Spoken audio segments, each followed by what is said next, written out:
The head and your fingertips or your hand becomes like a can opener of light, and you open up counterclockwise the skull and make it a receiver of light.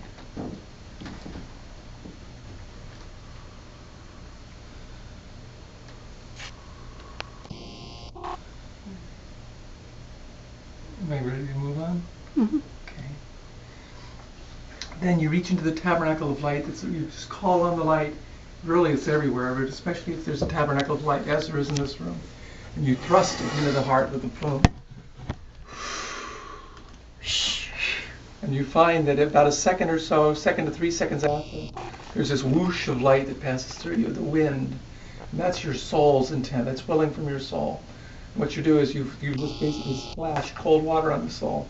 You've actually, if the soul is a balloon, you've actually pumped it some light into it. So what you do is with your hands, which are now tingling, you walk toward the soul, and as soon as you feel the tingling, you've actually reached the extension of the soul. And so what you do is you just put your hands there, and if you quake, you can actually connect, like sticky your hands to the soul. And where that soul is, you send more light into them and just pull it out to about 3 feet from them. And so what you've done is you've expanded the soul. I like to reach over on top of the head about a foot. Where there's the energy field, that's the halo. And if you take that, if you connect there, you'll feel the tingling of your hands. You can remove your other hand, and you're actually holding that soul fully extended and expanded, like you've got a bubble wand.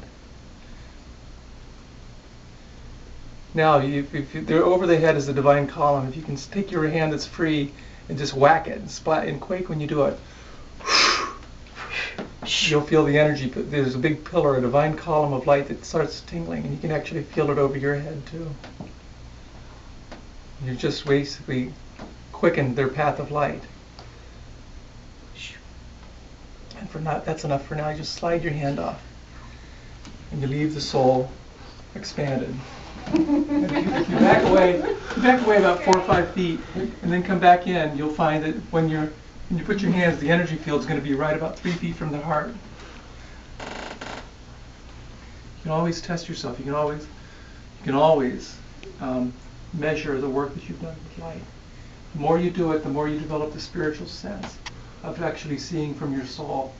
And the seeing of your soul is more of an intuition that doesn't come from behind your eyes or in front of your eyes. It comes from kind of your throat. And it's kind of like a gaze that you experience. When you're doing this, when you're doing a soul rise on somebody, you'll actually, when you're expanding their soul, you'll find that you're actually expanding your soul too. And it's almost like the receiver of your blessing is actually blessing you. That's the nature of giving is receiving. That's the experience of it, the actualization of it. And so, I invite everyone who just did a soul rise to sit down, and those who just received a soul rise, stand up. I invite you now to consider how calm we all are now. How by being open, by being calm, the mind is no longer a deflector shield. It's no longer preventing us from acquiring these skillful means. It's a deep, relaxing, yet very empowering experience.